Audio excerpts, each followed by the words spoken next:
ఒక శవం, ఒక రాజవంశం, కోట్ల విలువైన ఆస్తి ఇవన్నీ కలిస్తే ఏమవుతుంది? డబ్బు కోసం కాదు, ప్రతీకారం కోసం ఆడిన తెలివైన ఆటే ఈ గుర్రం పాపిరెడ్డి మూవీ. ఈ మూవీలో ముందుకెళ్తున్న కొద్దీ ఈ పాపిరెడ్డి గాడు వేసిన ప్లాన్ ఎంత డేంజరస్ గా ఉందో మనకే అర్థమవుతుంది. Hi friends, welcome back to my channel. ఈ రోజు మనం గుర్రం పాపిరెడ్డి మూవీ గురించి చెప్పుకోబోతున్నాం. నా సబ్స్క్రైబర్స్ కు ఈ వీడియో చూస్తున్న మీకు థ్యాంక్స్ చెప్పుకుంటూ కథలోనికి వెళ్తున్నాను. ఇది ఒక డార్క్ కామెడీ థ్రిల్లర్ మూవీ. ఈ మూవీలో కామెడీ, కోర్టు డ్రామా, రివెంజ్ ఇవన్నీ కలిపిన ఒక డిఫరెంట్ స్టోరీయే ఈ గుర్రం పాపిరెడ్డి.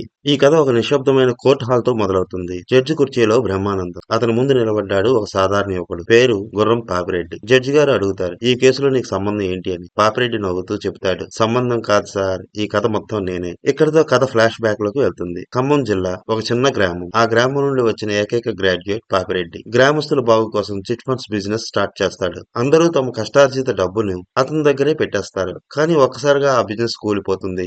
డబ్బంతా మాయమైపోతుంది. గ్రామస్తులకు పాపిరెడ్డి మీద కోపం వస్తుంది. అందరూ కలిపి మనవాడి మీదే పడతారు. నిజానికి అతను తప్పు చేయకపోయినా చివరికి బలిపశు అవుతాడు. ఇప్పుడే ఈ మూవీలో మనకి సౌదామిని ఎంట్రీ ఇస్తుంది. ఈ సౌదామినియే మన మూవీ హీరోయిన్. ఈమె ఒక డాక్టర్ కావాలనుకున్న అమ్మాయి. ఈమె డబ్బు కూడా చిట్ ఫండ్స్ లోనే పెడుతుంది. మొదట ఆమె పాపిరెడ్డిని ద్వేషిస్తుంది. కానీ నిజం తెలుసుకున్నాక నిన్ను కాదు, నిన్ను మోసం చేసిన వాళ్ళని పట్టుకోవాలి అంటుంది. ఇక్కడే వీరిద్దరూ కలిపి ఒక డేంజరస్ నిర్ణయాన్ని తీసుకుంటారు. రివెంజ్, కానీ తెలివితో.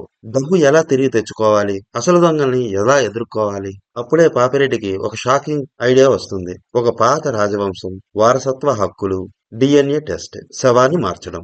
ఈ ప్లాన్ వర్క్ అయితే కోట్లు విలువైన ఆస్తి మనవాడి సొంతం అవుతుంది. అయితే ఈ మిషన్ కోసం అతను ఇంకో ముగ్గురిని ఎంచుకుంటాడు. వాళ్ళలో ఒకడు చిలిపి, రెండోవాడు మిలిటరీ, మూడోవాడు గొయ్యి. ఈ చిలిపి అనేవాడు మాటలతో గందరగోళం చేసేస్తుంటాడు.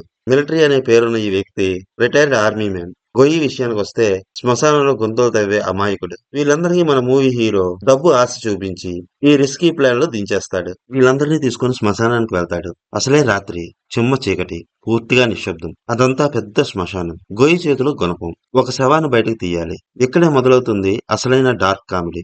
భయం, గందరగోళం, చిలిపి మిలిటరీ చేసే తప్పుల వల్ల ప్లాన్ పదే పదే తారుమారవ్వడం.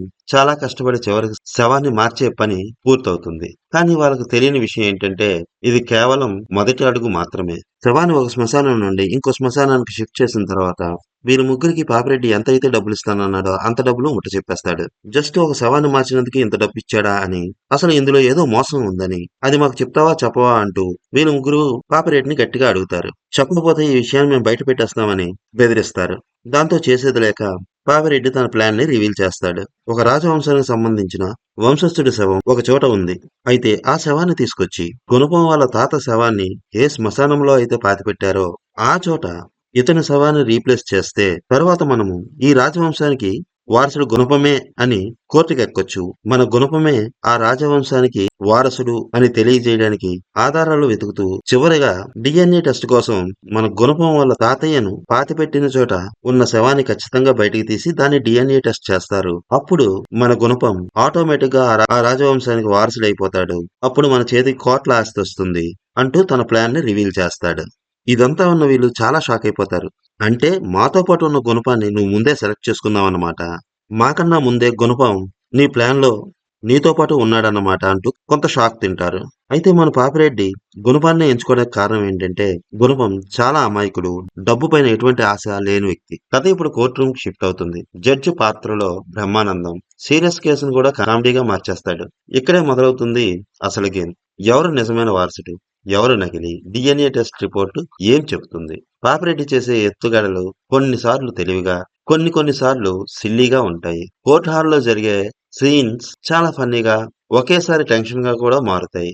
ఇప్పుడే అసలు విషయం బయటపడుతుంది. పాపిరెడ్డికి ఇది కేవలం డబ్బు కోసం చేసిన ప్లాన్ కాదు. తనని, తన గ్రామస్తుల్ని మోసం చేసిన వాళ్ళని బయట పెట్టడమే అతని ముఖ్య ఉద్దేశం. గ్రామస్తుల కష్టార్జిత డబ్బు దోచుకున్న అసలు దొంగల్ని చట్టం ముందు నిలబెట్టడమే అతని గోల్. కానీ అన్నీ అతను అనుకున్నట్లే జరుగుతాయా?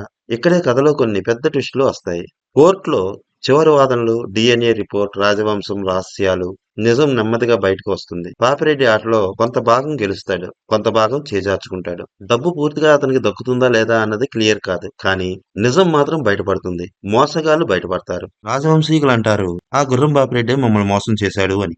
ఇప్పుడు కూడా బ్లాక్మెయిల్ చేసి మా దగ్గర సొమ్ము కొట్టేశాడని. అసలు అతను మమ్మల్ని ఎందుకు టార్గెట్ చేశాడో మాకు ఇప్పటికీ అర్థం కావట్లేదు అని. నిజమే, క్లైమాక్స్ లో మనకు మూవీలో అదే చూపించాడు. పాపిరెడ్డి డిఎన్ఏ రిపోర్ట్ వాళ్ళకి చూపించి వాళ్ళని బ్లాక్మెయిల్ చేసి వాళ్ళ దగ్గర నుంచి తీసుకున్న డబ్బుతో ఎక్కడికో ఉడాయిస్తాడు. పాపం తన ప్లాన్ లో ఇన్వాల్వ్ అయిన ఆ ముగ్గురితో పాటు హీరోయిన్ ను కూడా అక్కడే వదిలేసి తను మాత్రం ఆ మొత్తం డబ్బుతో జంప్ అయిపోతాడు. సినిమా పూర్తిగా హ్యాపీ ఎండింగ్ తో కాదు, ఒక ఓపెన్ ఎండెడ్ ఫీలింగ్ తో ముగుస్తుంది. ఈ ఆట ఇంకా అయిపోలేదు అన్న హింట్ ఇస్తూ మెదడుతో ఆడిన ఒక revenge game, comedy thriller, dark ideas అన్ని కలిసిన డిఫరెంట్ సినిమా.